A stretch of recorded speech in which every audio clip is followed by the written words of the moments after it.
Okay, सो 10th class में हमारे पास chapter number 2 user interaction चल रहा था और हमने लास्ट टाइम ऑपरेटर्स वाला टॉपिक टच किया था, जिसमें मैंने आपको कुछ बेसिक ऑपरेटर्स के बारे में बताया था।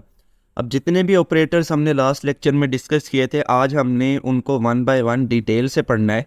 तो हमारे पास जो पहला ऑपरेटर था वो था असाइनमेंट ऑपरेटर। सो बेसिकली जो असाइनमेंट ऑपरेटर होता है वो हमारे पास ये इक्वल टू वाले ऑपरेटर को बोला जाता है, यानी कि इक्वल टू का सिंबल हमारे पास असाइनमेंट ऑपरेटर होता है। नाउ इसका काम क्या होता है?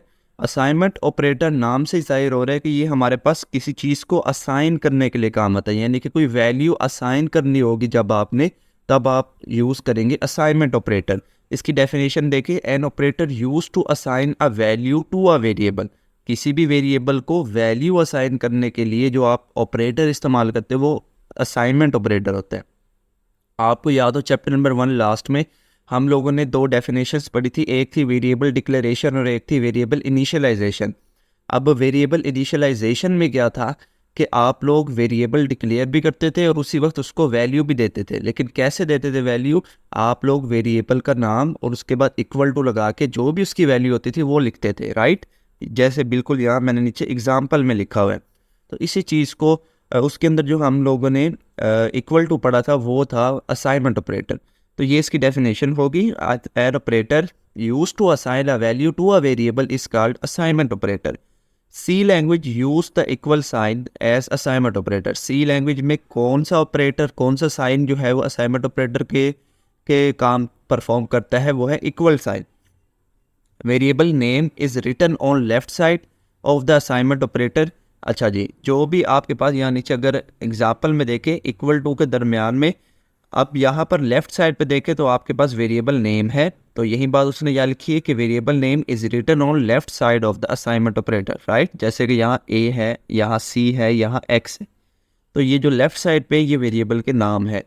The value is written on right side of the assignment operator, जबकि राइट साइड पे क्या आएगी? वैल्यू आएगी। जैसे यहाँ 100 है, यहाँ a प्लस बी है, या c माइनस बी प्लस 10 है, राइट?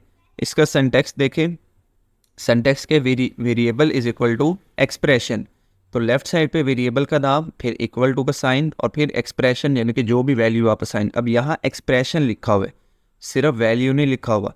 तो एक्सप्रेशन क्या चीज़ होती है ये भी हमने लास्ट लेक्चर में डिस्कस किया था, कि जो कि अपने आप को इवेलुएट करके, यानी कि अपने आप को सोल्व करके एक वैल्यू रिटर्न करती है, वो थी एक्सप्रेशन।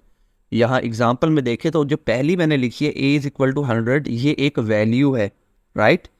जबकि जो दूसरे नंबर पे है c is equal to a plus B, ये एक एक्सप्रेशन है। अब यहाँ बच्चों का सवाल हो सकता है कि ये जो a प्लस बी है ये भी तो वेरिएबल है। तो आपने ऊपर कहा है कि जो राइट साइड पे होगी वो हमारे पास वैल्यू होगी, बट यहाँ वेरिएबल a और b की जो वैल्यू होगी वो ऐड अप होके देन वो वैल्यू में ही कन्वर्ट होगी एट द एंड, ये वेरिएबल रहेगा नहीं, ठीक है? सिमिलरली यहाँ लास्ट वाले में भी है कि यहाँ वेरिएबल्स भी इस्तेमाल हो रहे हैं और कांस्टेंट वैल्यू भी इस्तेमाल हो रही है। तो ये था हमारे पास असाइनमेंट ऑपरेटर छोटा सा।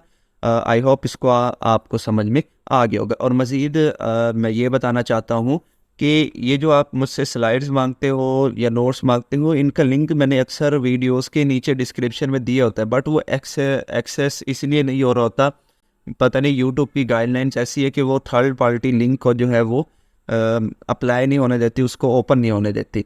तो आप बेहतर यही हाल है इसका फ़िलहाल के लिए कि आप इसका स्क्रीनशॉट ले लिया करें, ठीक है? बजाय इसके कि वो मुझसे आके आप पर्सनल में मांगने लग जाए। मेरे पास हर टाइम अवेलेबल नहीं होते ना।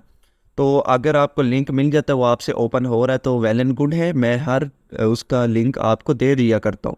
लेकिन अगर नहीं हो रहा ओपन तो आप इसका स्क्रीनशॉट ले लिया करें। तो आई होप आपको ये टॉपिक जो है वो क्लियर हो गया होगा।